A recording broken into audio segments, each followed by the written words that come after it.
नमस्कार दोस्तों सैफ अली खान मामले में बंद कमरे में क्या क्या हुआ, किसने कैसे हमला किया और इतना ज्यादा घायल कैसे हो गए सैफ अली खान, सभी बातों का जो जिक्र है, जो खुलासा है वो एफआईआर में हो गया है। और हमारे पास एफआईआर की कॉपी लगी है जिसमें यह भी बताया गया है कि 1 करोड़ रुपए आखिर हमलावर ने क्यों मांगे, कैसे मांगे। सभी अपडेट्स के लिए हम चलते हैं भरत जी के पास। भरत जी, क्या लिखा है एफआईआर कॉपी में? अवंतिका, एफआईआर की ये कॉपी हमारे हाथ लग चुकी है और ये तकरीबन 2 पन्ने की एफआईआर की कॉपी है और इसमें पूरा अंदर का जिक्र किया गया है कि कैसे हमलावर भीतर घुसा और वो 1 करोड़ रुपए की मांग कर रहा था। ये एफआईआर किसने कराई है उसके बारे में जानना सबसे पहले बेहद जरूरी है। ये एफआईआर जो कराई है, ये कराई है मेड एलियामा फिलिप हैं, उन्होंने ये एफआईआर कराई है। सैफ अली खान के घर की ये मेन मेड है और इनको पुलिस अपने साथ लेकर गई थी। इन्होंने 2 पन्ने की एफआईआर कराई है और इस एफआईआर में बिल्कुल क्लियर और साफ साफ ये लिखा गया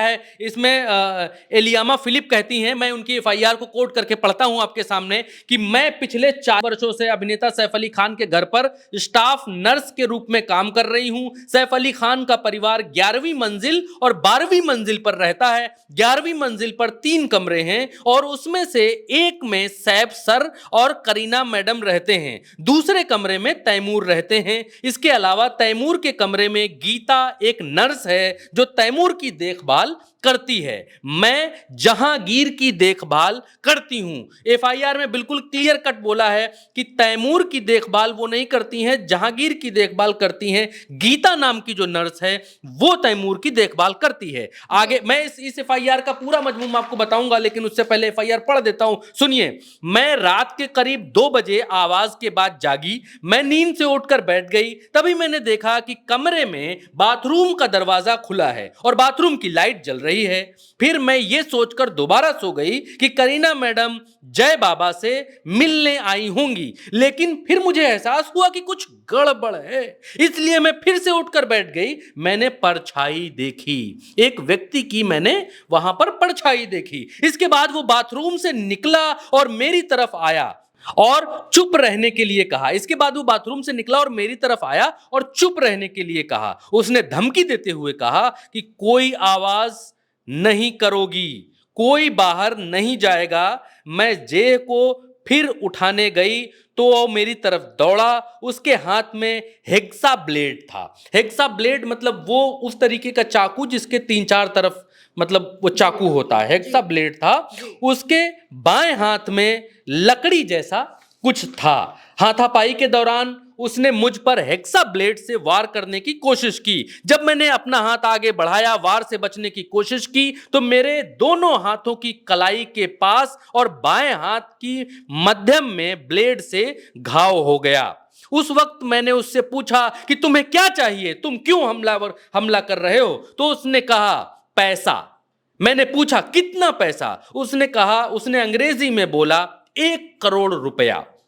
इसी दौरान हल्ला हुआ, आवाजें बाहर गईं। आवाज सुनकर सैफ सर और करीना मैडम कमरे में भागते हुए आए। इसके बाद उसने सैफ अली खान सर पर भी हमला कर दिया। तभी सैफ सर ने उसे छुड़ाने में कामयाबी हासिल की और हम सभी कमरे से बाहर भागे और कमरे का दरवाजा बंद कर दिया। फिर हम सब ऊपर वाले कमरे में पहुंचे। तब तक हमारी आवाज स्टाफ रूम में सो रहे रमेश, हरी, रामू और पासवान के पास से आई। हम उसे लेकर वापस कमरे में गए तो हम इन लोगों को लेकर वापस कमरे में गए तो कमरे का दरवाजा खुला था। तब तक वो भाग चुका था। सैफ सर को गर्दन के पीछे दाहिने कंधे के पास, पीठ के बाईं ओर और कलाई और कोहनी के पास चोट लगी थी और उसमें से खून निकल रहा था। तो ये 2 पन्ने की ये एफआईआर है। इस एफआईआर की कॉपी में जो लिखा है वो हमने आपको पढ़कर बताया और इस एफआईआर के मुताबिक जो घर में घुसा हुआ व्यक्ति था वो पैसे मांग रहा था। अगर वो 1 करोड़ रुपए मांग रहा था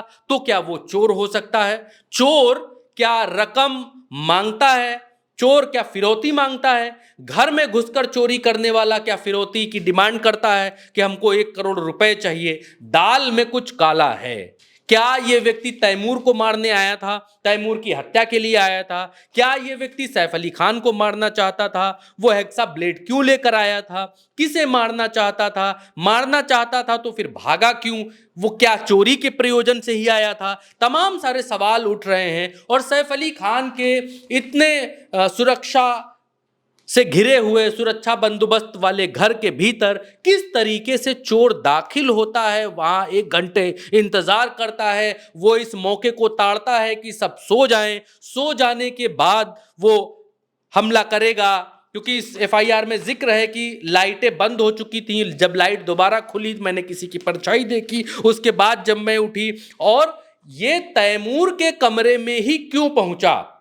अगर क्या सैफ अली खान समय पर नहीं आते तो क्या तैमूर की हत्या के मकसद से यह व्यक्ति सैफ अली खान के घर पर पहुंचा हुआ था? क्योंकि अगर इसे चोरी ही करनी थी, अगर ये प्रोफेशनल चोर ही था, सवाल कई हैं क्योंकि अभी तक इसकी गुत्थी सुलझी नहीं है, इसलिए सवाल कई जहन में आते हैं। अगर इस व्यक्ति को चोरी ही करनी थी, अगर ये व्यक्ति घर के जो नौकर हैं या और दूसरे जो नौकर हैं उनसे मिला हुआ ही था, तो ये व्यक्ति उस दिन भी चोरी कर सकता था जिस दिन सैफ अली खान का पूरा परिवार, करीना कपूर, करिश्मा कपूर, पूरा कपूर खानदान, सैफ अली का पूरा खानदान नरेंद्र मोदी जी से मिलने के लिए दिल्ली गया था। उस दिन तो पूरा घर खाली था, सन्नाटा था, घर पे नौकर ही नौकर थे। उस दिन भी ये व्यक्ति चोरी कर सकता था अगर नौकरों की मिली भगत से चोरी करना ही था इसको। तो केवल चोरी, ये बात हजम नहीं होती है कि केवल चोरी करने के मकसद से ये व्यक्ति पहुंचा था। और इस व्यक्ति की उम्र कई सारी चीजों की तरफ इशारा करती है, क्योंकि पिछली जितनी भी हत्याएं हुई हैं, जितने मुस्लिम माफिया हों या बड़े मुस्लिम केंद्र हों, बड़े मुस्लिम लोग हों जिनके ऊपर हमले हुए हैं या हत्याएं हुई, उनमें सब में, चाहे बाबा सिद्दीकी देख लीजिए, नौजवान पकड़े गए, सलमान खान के उसमें जो गोली चलाने वाले थे नौजवान पकड़े गए, अतीक अहमद की हत्या करने वाले नौजवान पकड़े गए, और ये भी नौजवान गले में गमछा है इसके, पीठ पर बैग है इसके और भागता हुआ देखा जा रहा है। तो इससे कई सारी आशंकाओं को बल मिलता है, जन्म लेती हैं कई सारी आशंकाएं कि चोरी क्या बहाना था, क्या किसी को निपटाना था। बिल्कुल। महाराष्ट्र और मुंबई के भीतर जिस तरीके के हालात बने हुए हैं, और खास तौर पर जो लोग मारे जा रहे हैं या जिन पर हमले हो रहे हैं, आप उनके नाम उंगली पर ले सकती हैं। पहला बाबा सिद्दीकी, मुसलमान। दूसरा सलमान खान, गोलियां घर के बाहर चलती हैं, कौन? मुसलमान। तीसरा सैफ अली खान, क्या? मुसलमान। तीनों कौन? महाराष्ट्र में और मुंबई में, बॉलीवुड में बड़ी पकड़ रखने वाले। बाबा सिद्दीकी भले नेता थे, लेकिन उनकी जितनी पकड़ अंडरवर्ल्ड के लोगों के साथ थी उतनी सिनेमा में थी। सलमान खान, सैफ अली खान, इन सब लोगों के ऊपर एक के बाद हमले होना, और उन हमलों में नौजवानों का ही सामने आना, ये कई तरीके से सवालों को पैदा करता है। और एक जो बड़ा सवाल कि तैमूर के लिए जिस तरीके की नेगेटिव पब्लिसिटी या जिस तरीके का दुष्प्रचार सोशल मीडिया पर हुआ, क्या उन सब दुष्प्रचारों से कोई ये बहका हुआ नौजवान था? क्या उस प्रयोजन से गया था? अभी सवाल कई सारे हैं और इन सवालों के जवाब तभी मिलेंगे जब यह व्यक्ति पकड़ा जाएगा, क्योंकि अभी यह व्यक्ति पकड़ में सिर्फ सीसीटीवी में आया है। जी बिल्कुल, यानी कि देखा जाए तो अभी तक सिर्फ सीसीटीवी फुटेज जो है वो सामने आई, जो कि हमने आपको पिछले वीडियो में खुद भरत जी ने दिखाई थी कि कैसे वो भागता हुआ नजर आ रहा है। और अब एफआईआर की कॉपी हमारे हाथ लगी है जिसमें तमाम चीजों का जो खुलासा है वो कर दिया गया है। लेकिन अभी भी कई ऐसे सवाल हैं जो आरोपी को पकड़े जाने के बाद ही सुलझ पाएंगे, जब आरोपी अपना मुंह खोलेगा। देखना होगा कि अब इस मामले पर और क्या अपडेट सामने आती हैं। सारी अपडेट्स हम आप तक पहुंचा रहे हैं, इसलिए चैनल को सब्सक्राइब करते रहिए और साथ ही वीडियो को ज्यादा से ज्यादा लोगों के साथ शेयर भी करिए।